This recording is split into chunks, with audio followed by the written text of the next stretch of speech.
There's another story here. The man who wanted to learn the language of animals. Yeah. A young man asked Moses, "Teach me the language of animals. Hopefully, listening to them will increase my faith." Strange. Did you ever ask a cow how to increase your faith? Yeah? All right.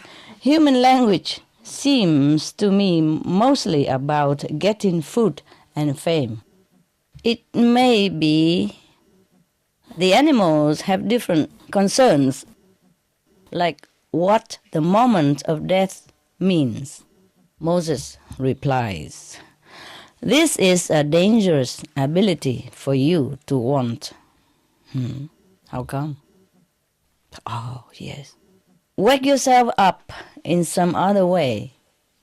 Try to learn about God directly, not from other people's words, not from books, not even from animal sounds. Of course, that just makes the man want to learn animal language all the more. Typical human psychology, huh? What you say no, they do it. Even you go ask the master opinion, and master say no, what you do yes, right?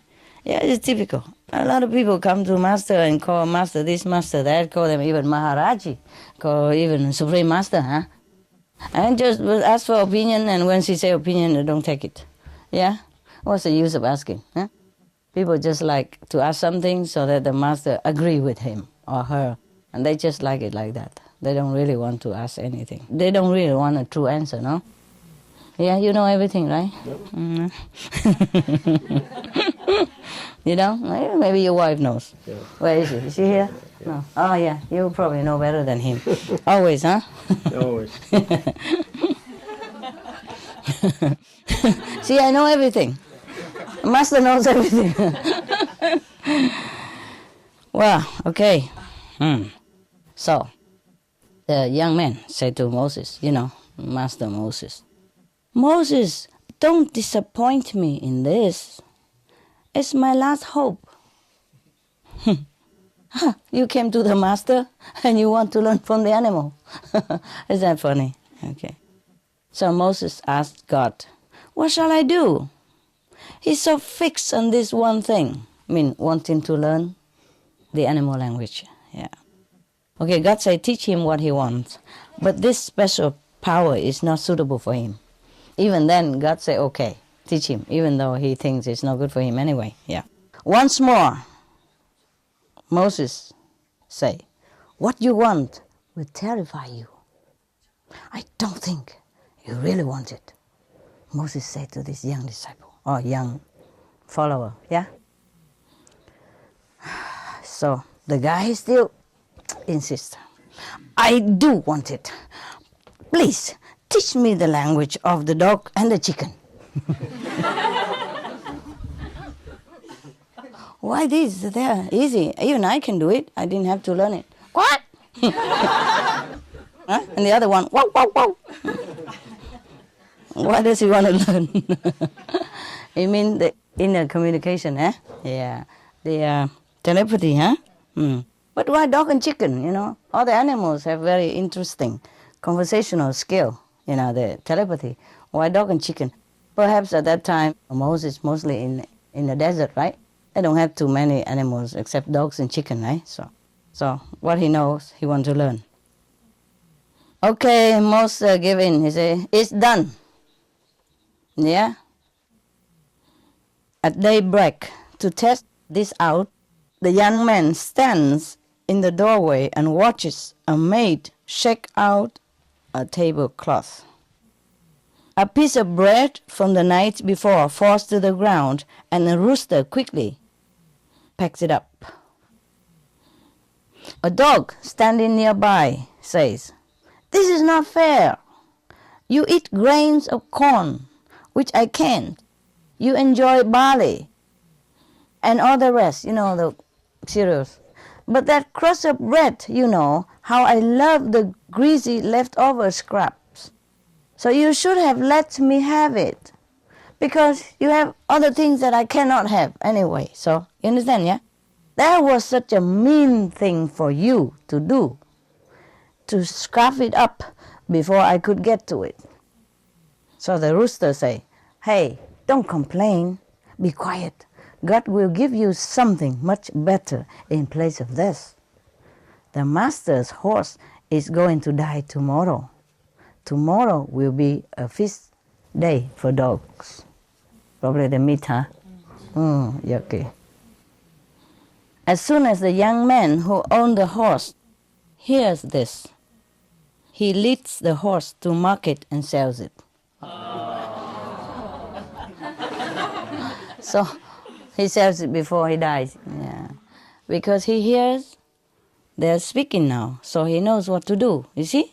Okay, let's see what's come out of it.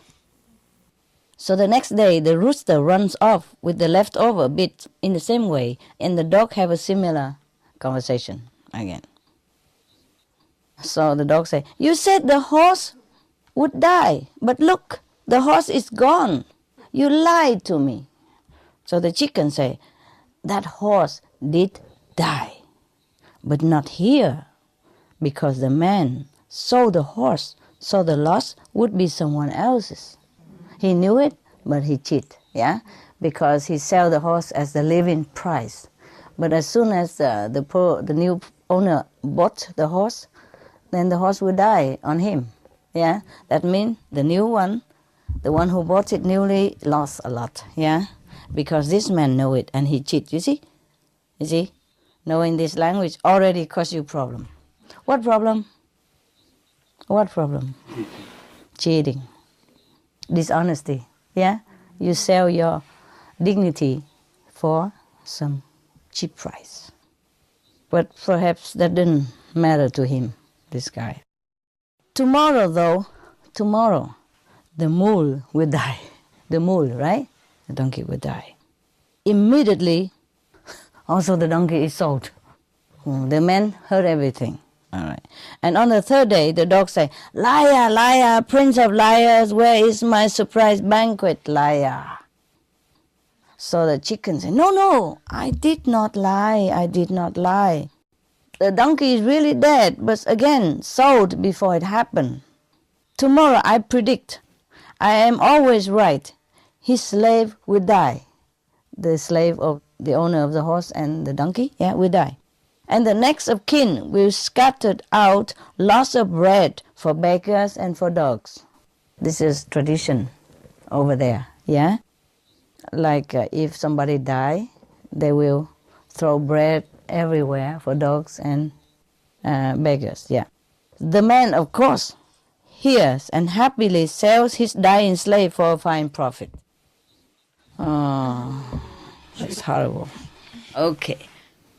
Oh, guess what happened next? Oh, we have 2-3 pages, so there's some interesting thing coming. Right now, what else is here? So the man, who knows the language of the animals, was of course very, very happy. He laughs a lot. He say, 3 times since I learned the language of dogs and chicken, I have been saved from big losses. But doesn't he consider other people? Yeah? The one who bought things from him, they lose, yeah? Either he lose or other people lose. Somebody has to lose, and that's very bad to put this on somebody else, right? Yeah. Okay. The dog say to the rooster, what is your excuse this time again? Where are the bits and pieces that you prophesied? Nothing but lies roost in your nest, and nothing but lies walk the dooryard. The chicken. My God, the dog is so philosophical.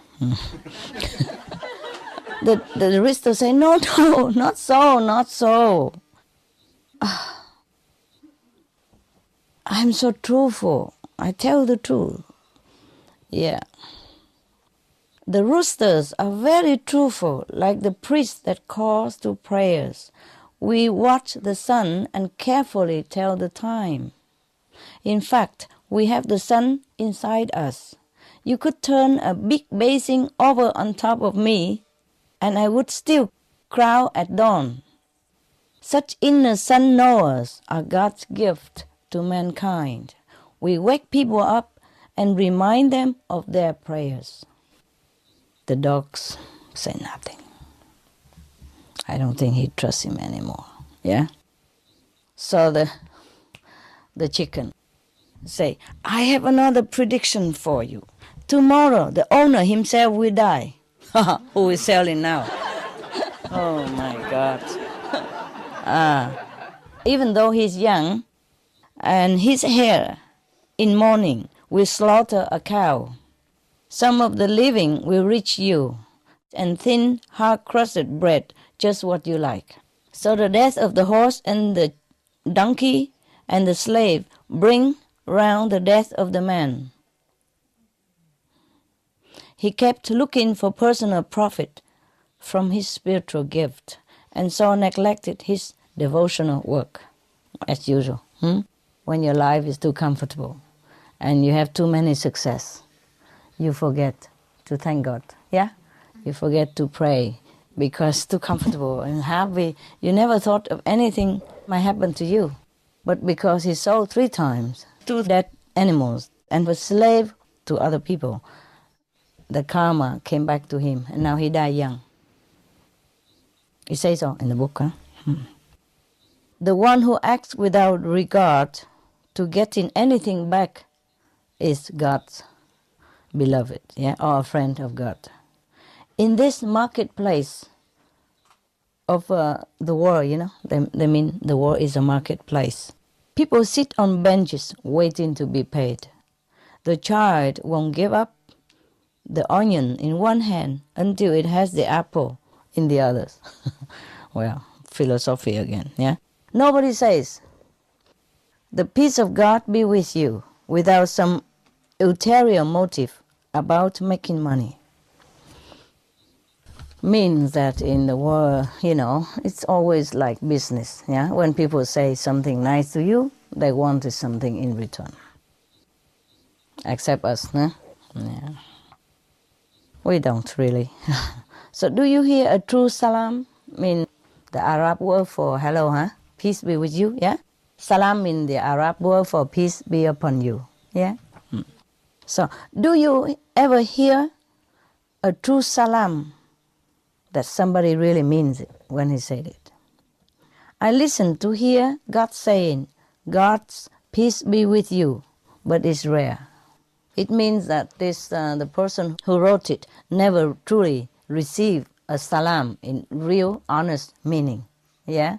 Because that's the God's word, you know, the word you should repeat in God's intention, like, peace be upon you, yeah? Or God's peace be upon you. That's in the Arab world, they say that, yeah?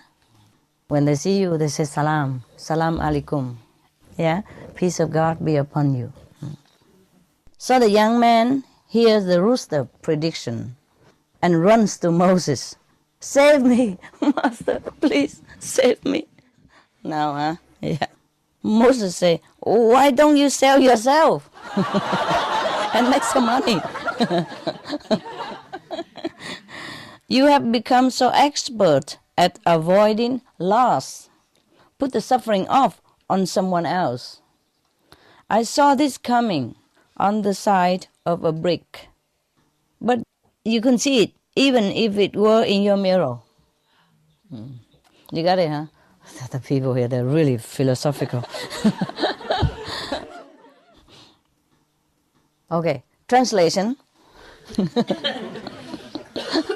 He could see it behind the wall even. But this guy could not see it even if in front of his nose. Okay, that's my translation. So the young man was very, very miserable. He said, Moses, don't rub my nose in it. mean don't scold me, huh?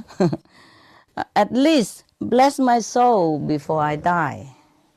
With that, he began to feel very sick. A basin is brought. Yes, try to vomit up your profiteering. That's what Moses. The man can't answer anymore. He is carried out by 4 men with his legs folded across each other. At dawn, Moses get up and prays, Lord, forgive his impudence.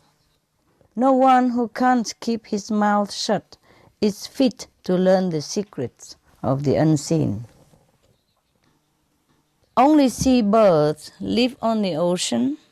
This one is definitely a land bird. He is sinking. Help him. Moses prayed for this follower, the one who sailed 3 times and couldn't sail himself. Yeah.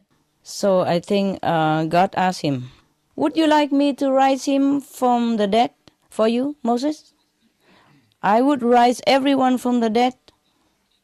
Moses said, no, dying is proper for this world. Give him and everyone the mercy of faith in the next world. And it was done. At least the next world he believed God, or, then he won't be in a terrible situation then, huh? In hell or something, okay. I tell you this story to remind you, this is the author, huh? Rami, huh? Not me, huh? Rami, not me, okay? I tell you this story to remind you that the loss of the body and the loss of material wealth is good for your spirit. By discipline and service to others with your life, buy it, okay? Take it. Pay for it, yeah? Buy, not buy, okay? B-U-Y. By discipline and service to others with your life. And if discipline comes without your asking for it, bow your head and be grateful. When that happens, God is paying special attention to you. And He's holding you close and whispering in your ear the original word. W-O-R-D. Got it? Wow, that's nice. Good story.